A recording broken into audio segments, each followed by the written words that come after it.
Actually, you really are going to have to recognise sarcasm when you see it if you're going to survive very long in university. Before I begin, I just would like to conduct a small opinion poll. You are, of course, allowed to take the Fifth Amendment, which doesn't apply here, but quite frankly, since there is no law against cannabis possession or consumption in this country, there isn't any real serious worry. How many people in this room have actually taken cannabis in any form in the past 6 months? Yeah. Right. Now, the next question is, how many of you reckon you have totally open minds on the subject? Great. You're going to have to prove it. So, you didn't laugh at that. I wonder why not. Now, because the question of psychosis was raised by Mr. Reynolds, I'm going to interrupt myself by quoting from the beginning from the Royal College of Psychiatrists, who say there is growing evidence that people with serious mental illness, including depression and psychosis, are more likely to use cannabis or have used it for long periods of time. Regular use of the drug has appeared to double the risk of developing a psychotic episode or long-term schizophrenia. In the case of schizophrenia, 3 major studies followed large numbers of people over several years and showed that those people who use cannabis have a higher than average risk of developing schizophrenia. If you start smoking it before the age of 15, you are 4 times more likely to develop a psychotic disorder by the time you are 26. The studies found no evidence of self-medication, and it seemed that the more cannabis someone used, the more likely they were to develop symptoms. If you'd like to make a point of information, I'll happily listen to it, but just for the moment, I'd like to continue with my point. Quoting Professor Sir Robin Murray, one of the leading experts on mental illness in this country, who treats in the Maudsley Hospital in South London a very large number of victims of cannabis, and who says the only good longitudinal data on the incidence of schizophrenia in the United Kingdom comes from South London, where the incidence doubled between 1964 and 1999. There are probably several factors contributing to this, but abuse of drugs is likely to be one. Sir Robin has made absolutely clear statements that he believes that cannabis is connected with the development of mental illness. I don't think that we can be precise about this because of the nature of mental illness itself and imprecise science. But I think that we can at least include in the debate the realization that there is a problem here, and that any substance which has that danger attached to it surely needs to be treated with rather more caution than Mr. Reynolds has applied. Now, the battle against conventional wisdom and against fashion as a substitute for thought is probably the most important one that any free man has to fight. And it is largely the purpose of the institution which you are now at. And I think you should be aware of the fact that although what I am saying here is unfashionable, it doesn't necessarily make it wrong. Now, the national debate on this subject is, for the most part, ignorant and repetitive. We are told by magnificent and exalted persons such as Sir Simon Jenkins, former editor of The Times, which favours cannabis legalisation, that there is a war on drugs, which there isn't. In the very unlikely event of the police taking any action against anybody here for being in possession of cannabis, the most likely resolution of it, as recommended by the Association of Chief Police Officers of England and Wales, is something called a cannabis warning, which entails no criminal record and has absolutely no consequences for the person to whom it is given. That is the absolute maximum disposal of cannabis possession in this country, particularly for first offences. There's no point shaking your head, it's demonstrably so. And there is no serious law against possession of cannabis in this country, and there has not been since 1973, when Lord Hailsham, that well-known Bolshevik revolutionary, as Lord Chancellor, stood up and told magistrates to stop sending people to prison for cannabis possession. You're overlooking growing cannabis there quite drastically. I think that needs to be brought up. Growing cannabis is a serious offence. And this is the point of information. Growing cannabis is obviously separate from consumption under English law. Yes, certainly. Under English law, if you'll let me finish my answer to what you're saying, under English law, in my view, mistakenly, possession and trafficking are separately treated. I think they should be treated identically, but they are treated separately, and therefore it would be reasonable to assume that somebody who was growing it for the purposes of sale, and therefore the law is different. The law for possession is absolutely and utterly feeble and unenforced. Point of information? Oh, all right then. Yes, In 2010, yes, there were 24,666 people sentenced for possession of cannabis, and 346 of them received immediate custody. Yes, well, I think you'll find that in those cases there were other matters actually applying. The vast majority of people, there were far more than that, who were actually arrested for cannabis possession. Themselves, a tiny minority of the number the police could have arrested if they'd chosen to do so, were dealt with by, as I say, cannabis warnings. You will not find that any of those were first offences. You will not find that any of those were unconnected with any other crime. You know as well as I do what the position is. Right. So the wording of the motion, if not the wording of Mr. Reynolds' speech, reflects a common understanding by both sides that there is no such thing as prohibition of cannabis in this country. So there is, of course, a part of this proposition that any reasonable person must accept as well. If a drug is to be legal at all, then it obviously must be regulated. Drugs are, by their nature, risky things. If I have a bad headache and I want to buy the combination of paracetamol and codeine that I find most effective against it, then the purchase must be personally approved by a pharmacist. Further up the scale, a GP or a hospital consultant must agree on prescriptions of more potent medicines. They will want to be sure that the dose is measured, that there are clear instructions for use, which I understand, and that I know its limits. And by taking on that responsibility, the law and the state accept that the drug involved, despite its risks, is desirable. This is a major decision. When they get this wrong, as in my opinion they have certainly done in the past, and the drug thalidomide or Distaval is a particular example of this, and may well be doing at present, they have seriously failed the rest of us. So regulation is not a neutral administrative act, but a moral act, and one involving implicit approval. Now, a parallel might be the argument about whether prostitution should be licensed and regulated in licensed premises or remain illegal. There are arguments for such regulation. They are quite powerful. I don't myself accept them, but they come up against the question, can the state and the law officially approve of prostitution?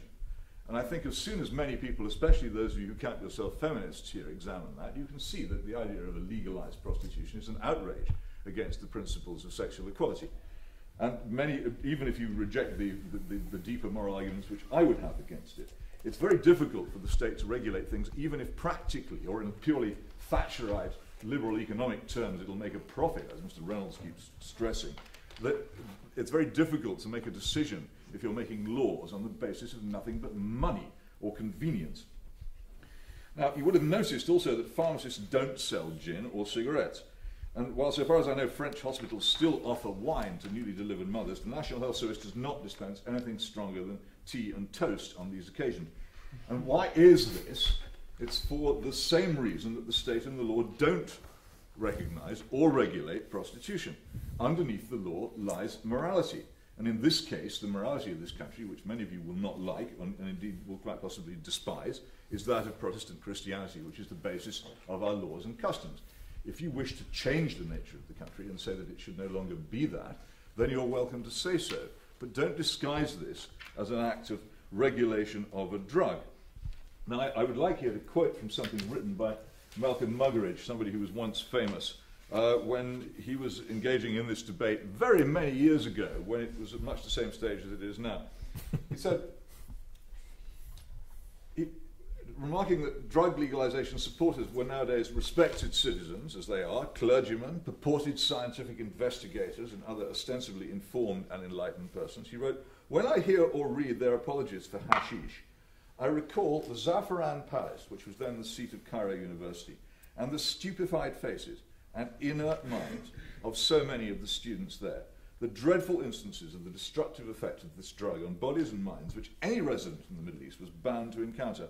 I know of no better exemplification of the death wish at the heart of our way of life than this determination to bring about the legalization of hashish so that it may ravage the West as it has the Middle and Far East." This remains the position, it remains the danger. Those who want to see this drug legalized have very little conception of the damage that it may do. I just want very briefly to refer, before the second rap sounds, to Mr. Reynolds calling Mary Brett rabid, I think, as an opponent of cannabis.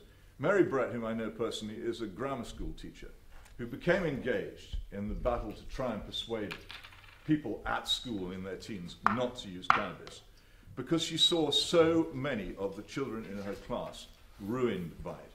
She saw their grades drop. She saw, I'm in my peroration, I won't take interruptions now, there's plenty of opportunity later. She saw their grades drop. She saw their lives ruined. She saw their prospects destroyed, and she therefore dedicated herself to many, many years of hard and unpaid work in opposing the legalization of this drug. Do you think she did that because it was a nice, God-given, pleasant medicine that anybody can take without damage, or because she observed something which might be of some use to you? I have to finish. Can I just ask what age her students were, sorry? So we're actually coming Yes, to you that can. now. They were grammar school students between the ages of 11 and 18. So going for the puberty. Anyway. They were. Thank you. We're coming to this in a minute. Thank you very much for your points. Can I try and keep interrupting to a minimum? Thank you very much.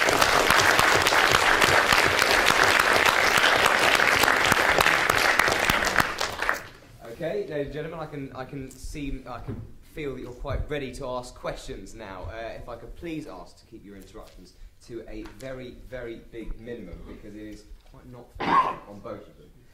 We're now coming to the part where we're going to get to ask both sides questions. If you do have points, please raise your hand. What I'm going to do first, I'm going to say, are there any points for the proposition? Peter Reynolds. Sir? Sorry, you spoke very length in your speech about the reasons why you think cannabis should be legalised. I was just curious if you could flesh out slightly more the method through which the regulated market would work, because I mean, you spoke about it being prescribed by GPs. Would it also be available for purchase? If so, what regulations and so on? We published last month, and it's available on the CLEAR website, what we call a clear plan for the regulation of cannabis in Britain. Two fundamental ways to look at it, I suppose. First of all, medicinal use, which we would see being regulated, which we would see being used through the same process as any other medicine, regulated and distributed through pharmacies. It can be implemented immediately, because the Dutch government, as an authorised producer and supplier of medicinal cannabis, Bedrocan, will already export all over Europe. And it could very easily, I mean, they export more Italy, I believe, is their largest customer, but they could very easily tomorrow start providing cannabis to patients in this country. Secondly, for the wider population, for recreational use or whatever you want to call it, what the plan proposes is a cannabis inspectorate. This in itself will produce something in excess of 2,000 jobs, and it would involve issuing licenses to people for home cultivation. We suggest that the regulation of that will be based on light output rather than number of plants. It's based on quite extensive consultation with people who know about these things. There'd be, ID would be required to purchase cannabis. The model for regulation in retail would be pretty much the same as alcohol. Again, as I said earlier, I'm not suggesting that this would eliminate all the harms of cannabis. I'm not suggesting it would eliminate all children getting hold of it. But it would make the situation a damn sight better than it is at the moment. And it would mean that if people did find... Because there are people who are vulnerable to cannabis. As I said earlier, cannabis is a psychoactive substance. It's potential for harm, clearly. And it does harm some people. There are tragic cases. There are 750 people every year admitted to hospital for cannabis. But there are 3,000 people every year admitted to hospital for peanuts. A lot more peanuts on sale than cannabis. I just thought you might notice that. Okay, gentlemen, and ladies, of course, there are a few of you. Please try and keep your responses to a minimum. We're trying to get through a few. What we're going to do now is we're going to have a couple of questions for the opposition, and we'll also have some in abstention as well. If you think that your question doesn't really propose either party answering directly, you can ask a question in abstention, and both parties will be able to answer. But may I remind you both to try and keep your answers short.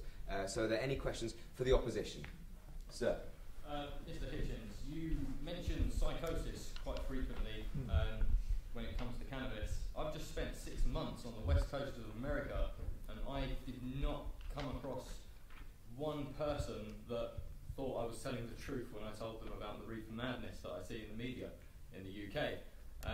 Where are all the mental hospitals in America, or the reports of them, to back up the claim that cannabis causes psychosis when there are 16 states now that have medical marijuana? Well, I can't give you an answer to that, not having been on the West Coast very recently, but perhaps it was something to do with the people you were moving among and the way you described the alleged coverage of